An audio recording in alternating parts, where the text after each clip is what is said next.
बिस्मिल्लाहिर्रहमानिर्रहीम। अस्सलामु अलैकुम डियर स्टूडेंट्स, वेलकम बैक। इस लेक्चर में हम एक्सरसाइज 5.3 के लास्ट 2 क्वेश्चंस को सॉल्व करेंगे। Question number 8 and question number 9। Question number 8 क्या है? The expression lx³ + mx² - 4 leaves remainder -3 and 12 when divided by x - 1 and x + 2 respectively।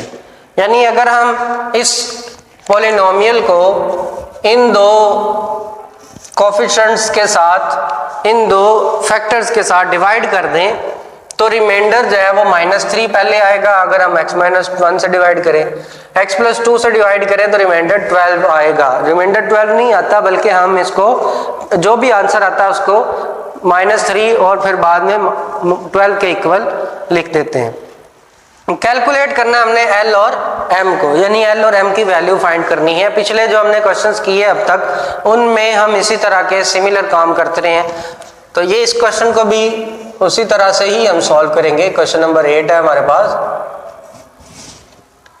Expression हमें जो गिवन है उसको हम लेट कर लेंगे P ऑफ x, पॉलिनोमियल है तो lx³ + mx² - 4 ये इसकी पॉलिनोमियल आ गई।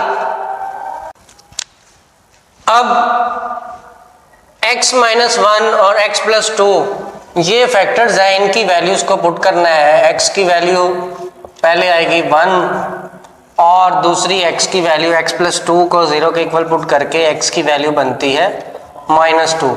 यानी हमने पहले 1 और फिर -2 बिल तरतीब इसमें पुट करना है और आंसर्स को चेक करना है। तो हम इसमें पुट करेंगे P ऑफ, पुट कर दें, यहाँ पे लिखेंगे पुट x = 1 इन इक्वेशन 1, क्योंकि हम इसको इक्वेशन 1 का नाम दें। जब हम इसमें पुट करेंगे तो P ऑफ ये 1 बनेगा x की जगह पे, इस x की जगह पे भी 1³ m × 1² - 4। तो 1 का क्यूब 1 ही आता है, l × 1 l आएगा, m 1 का स्क्वायर 1 आता है, m × 1 m - 4, ये P ऑफ 1 का आंसर। और अकॉर्डिंग टू गिवन कंडीशन या गिवन दैट इतना भी लिख सकते हैं, according to given condition. Condition हमें क्या गिवन है? P ऑफ 1 का आंसर जो है वो इक्वल रखना हमने -3 के। P of 1 is equal to -3, यानी L + m - 4 is equal to -3। ये 4 उधर जाके ऐड हो जाएगा तो -3 + 4 L + m is equal to 1। ये हमारी आ गई क्वेश्चन नंबर 2। ये L और M की फॉर्म में एक इक्वेशन आई। अब हम करेंगे now put x is equal to -2, दूसरे फैक्टर को पुट करेंगे इस पॉलिनोमियल में, तो यहाँ पे लिखेंगे इन इक्वेशन 1। फर्स्ट जो इक्वेशन है उसमें पुट कर दें P ऑफ -2, x की जगह पे, इस x की जगह पे भी -2, l × -2 का क्यूब + m × -2 का स्क्वायर और -4। -2 का क्यूब -8 आएगा, -2 का स्क्वायर प्लस का 4 आएगा, -4 एज इट इज, तो -8l + 4m - 4। अब यहाँ पे भी हमें कंडीशन ये गिवन है, अकॉर्डिंग टू गिवन कंडीशन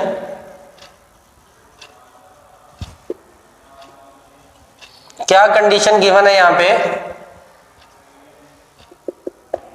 कि P ऑफ -2 जो है, यानी दूसरे फैक्टर पर आंसर 12 के इक्वल है, तो -2 वाले की वैल्यू हमने 12 के इक्वल रख देनी। अब P ऑफ -2 की वैल्यू निकली है हमारे पास -8l, यहाँ ये वैल्यू l भी लिखी जाएगी, -8l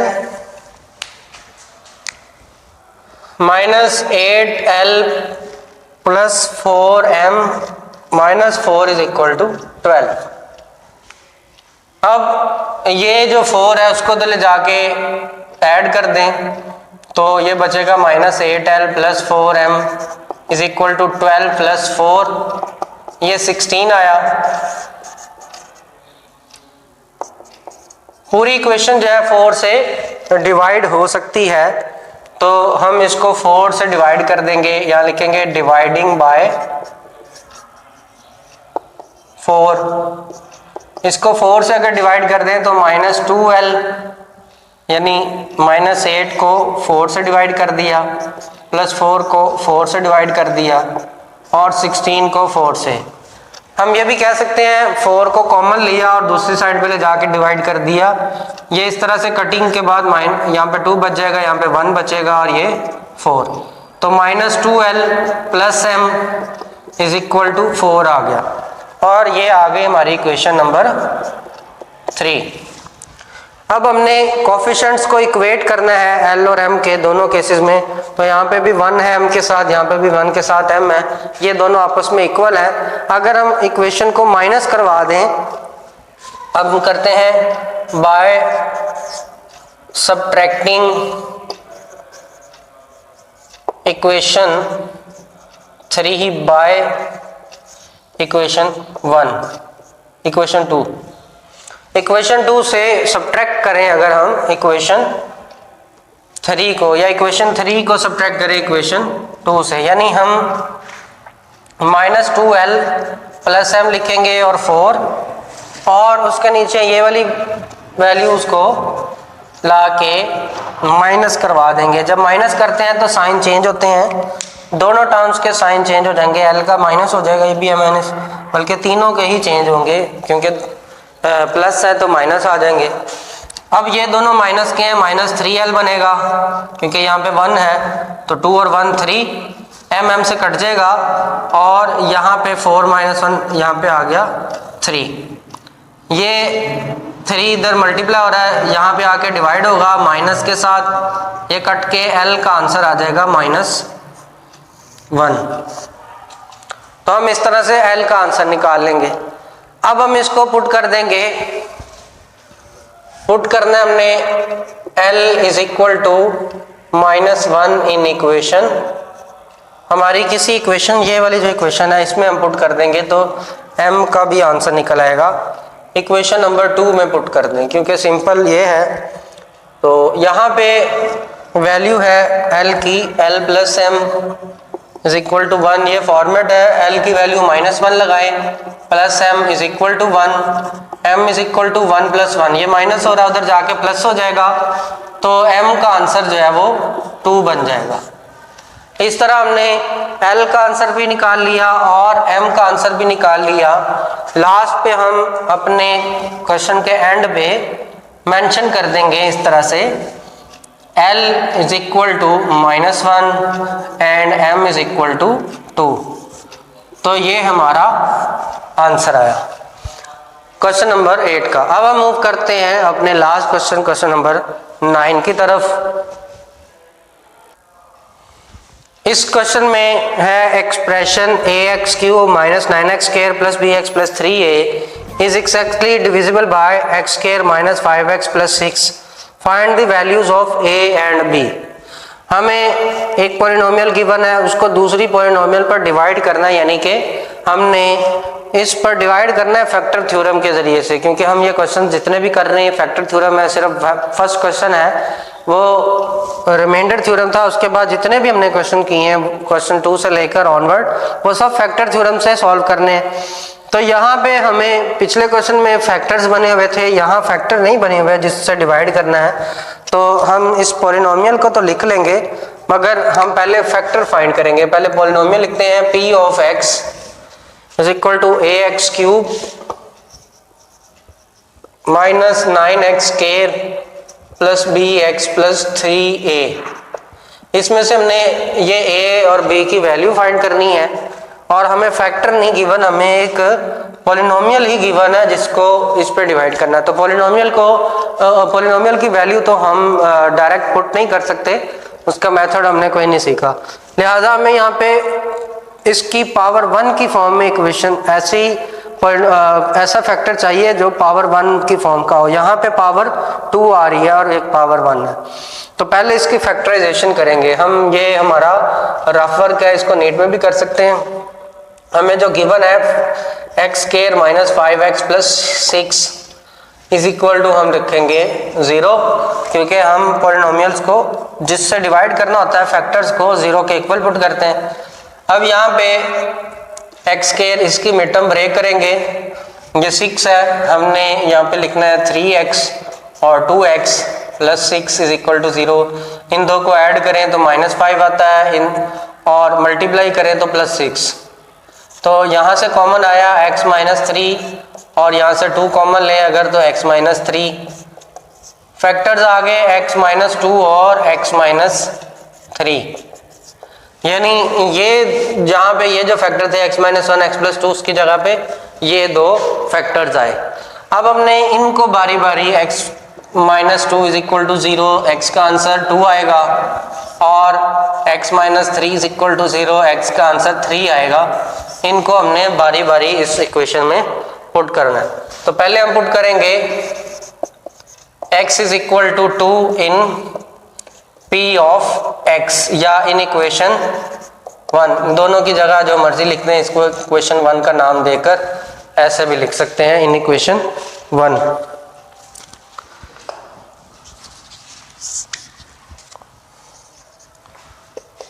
अब हम इस इक्वेशन में इस वैल्यू को पुट करेंगे, p ऑफ ये हो जाएगा 2, और a की जगह तो a ऐसे ही आएगा, ये ax³ है, तो x की जगह पे 2 का क्यूब -9 इंटू 2 का square plus bx plus 3a।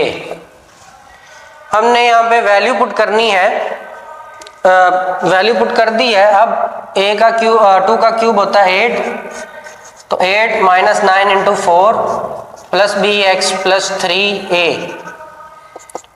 तो ये 8a आया, 9 4 36 प्लस bx x की जगह पे यहाँ पे वैल्यू 2 आनी है, तो ये बनेगा 2b, तो bx की जगह पर 2b प्लस 3a, 8a और 3a ये बन गए 11a प्लस 2b माइनस 36। और कंडीशन ये है कि ये इसके फैक्टर्स हैं, कंप्लीटली डिविजिबल है, एग्जैक्टली डिविजिबल है, या कंप्लीटली डिविजिबल एक ही बात है। एग्जैक्टली डिविजिबल है इसलिए p of 2 is equal to 0। यहाँ पे आप सिंस p ऑफ 2 जो है वो 0 के इक्वल है क्योंकि फैक्टर है, तो इस इक्वेशन को हम पुट कर देंगे 0 के इक्वल, क्योंकि p ऑफ 2 का आंसर जो है वो ये था और वो 0 के इक्वल है। और 36 को दूसरी साइड पे ले जाएंगे, 11a plus 2b is equal to 36, ये इक्वेशन नंबर 2 आ जाएगी। हमने पहले पार्ट का सॉल्यूशन फाइंड कर लिया है, अब हम मूव करेंगे इसके दूसरे पार्ट यानी दूसरे फैक्टर की तरफ। दूसरे फैक्टर के लिए हम यहाँ पे लिखेंगे put x is equal to, यहाँ जो हमने आंसर निकाला हुआ था 3, इसको पुट कर देंगे इक्वेशन 1 में, और इक्वेशन 1 जो है वो है ये ax³ यानी p ऑफ 3 ax³ a की जगह पर तो a आएगा और x की जगह पे 3 इसका क्यूब माइनस आगे 9 है और x है, x का स्क्वायर, x यहाँ पे 3 है इसका स्क्वायर प्लस bx, b के साथ 3 आएगा और प्लस 3a, 3 का क्यूब 27 तो 27a आ जाएगा, 3 का स्क्वायर 9 को 9 से मल्टीप्लाई करेंगे 81 आएगा और 3b प्लस 3a, ये दोनों ऐड हो जाएंगे 30a और 3b फिर उसके बाद माइनस 81। अब ये भी हमें कंडीशन गिवन है, यहाँ पे लाइन लिख सकते हैं अकॉर्डिंग टू गिवन कंडीशन, जैसा कि हमने यहाँ पे सिंस लिख दिया था उससे बात कंप्लीट हो जाती है। Since p of 3 is the factor that means it is equal to 0, तो हम यहाँ पे इसको 0 के इक्वल पुट कर देंगे। 0 के इक्वल पुट किया, ये वैल्यू को 30a plus 3b minus 81 is equal to 0, ये 81 को उधर ले जाके डिवाइड कर दें तो 30a plus 3b is equal to, divide नहीं सॉरी प्लस करेंगे क्योंकि इधर माइनस हो रही है। अब इसके बाद इस पूरी इक्वेशन में 3 जो है वो कॉमन आ रहा है, यानी कि इस पूरी इक्वेशन को हम 3 से डिवाइड कर सकते हैं। तो हम इसको डिवाइड कर देंगे डिवाइडिंग बाय 3, ताकि पॉलिनोमियल जो है मजीद सिंप्लीफाइड फॉर्म में बन जाए। 30a ओवर 3a यानी 3 से कटेगा 10 आएगा, ये 3 को 3 से डिवाइड कर देंगे, ये कट के 1 आएगा, और 81 को भी 3 से डिवाइड कर देंगे तो यहाँ पर 27 आ जाएगा। ये 10a plus b is equal to 27, और ये हमारी इक्वेशन नंबर 3 आ गई। अब ये जो इक्वेशन आ गई इक्वेशन नंबर 3, और यहाँ पे इक्वेशन नंबर 2 जो है इसमें हम देख रहे हैं कि b का कोफिशिएंट 2 है और इधर b का कोफिशिएंट 1 है, और इधर a का 11 और 10 है। ज़्यादा आसान है कि हम b के कोफिशिएंट्स को इक्वेट कर लें। हम इस इक्वेशन को मल्टीप्लाई कर देंगे मल्टीप्लाइंग बाय 2। इस इक्वेशन को मल्टीप्लाई करेंगे 2 से तो 10 2 जा 20a, फिर 2b हो जाएगा, और 27 को 2 से मल्टीप्लाई करेंगे 54, इक्वेशन नंबर 4 आ गई। ये जो आंसर आ गया है इसको नोट डाउन कर लेते हैं, और ये जो इक्वेशन 3 है इक्वेशन 2, इन दोनों इक्वेशंस को और इक्वेशन 3 को ऐसे लिखा रहने देते हैं, बाकी इरेज करके यहाँ पे इसका सोल्यूशन फाइंड कर लेते हैं, यानी a और b की वैल्यू फाइंड करते हैं। अब हम सब्ट्रैक्ट करते हैं इक्वेशन नंबर 4 में से इक्वेशन नंबर 2 को, तो यहाँ लिखेंगे सब्ट्रैक्टिंग इक्वेशन 4 फ्रॉम इक्वेशन 2, यानी सेकंड इक्वेशन में से 20a plus 2b is equal to 54, और 11a plus 2b is equal to 36। इसको माइनस करें, जब माइनस करते हैं तो साइंस चेंज हो जाते हैं, साइन चेंज होंगे, ये कट जाएगा 11 में से 20 में से 11 गए 9a, और इधर आगे 18, 9 मल्टीप्लाई हो रहा है, यहाँ पे आके डिवाइड हो जाएगा, और 9 के टेबल पर 2 आंसर आ जाएगा। a का आंसर आ गया 2। अब हम इसको पुट कर देंगे, put a is equal to 2 in equation. हमारे लिए जो आसान इक्वेशन है वो इक्वेशन 3 है, तो लिहाजा हम इसको पुट कर देंगे इक्वेशन नंबर 3 में। इक्वेशन 3 में पुट करेंगे, ये आएगा 10a plus b is equal to 27। यहाँ a की जगह पे हमने इस वैल्यू को लगाना है, प्लस b 27, 10 2 जा 20 प्लस b 27, 20 यहाँ पे ऐड हो रहा है, यहाँ पे लाके माइनस कर देंगे तो इस तरह b का आंसर 7 आ जाएगा। ये a और b के आंसर हैं जो हमने फाइंड करने थे, find the values of a and b। Last पे इनको मेंशन कर दें सेपरेट करके, a is equal to 2 and b is equal to 7, ये आंसर आएगा। तो ये था हमारा आज का लेक्चर, जिसमें क्वेश्चन नंबर 8 और 9 एक्सरसाइज 5.3 सॉल्व किया, और इसके साथ हमारी एक्सरसाइज भी कंप्लीट हो गई। अगर किसी भी किस्म की कोई क्यूरी, कोई क्वेश्चन हो तो कमेंट सेक्शन में आप बिला झिझक पूछ सकते हैं, आपको इंशाल्लाह जवाब दिया जाएगा। अगले वीडियोस में हम इसके जो फर्दर एक्सरसाइज 5.4 और चैप्टर 6 स्टार्ट करेंगे। मुझे दीजिए इजाज़त, अल्लाह हाफिज़।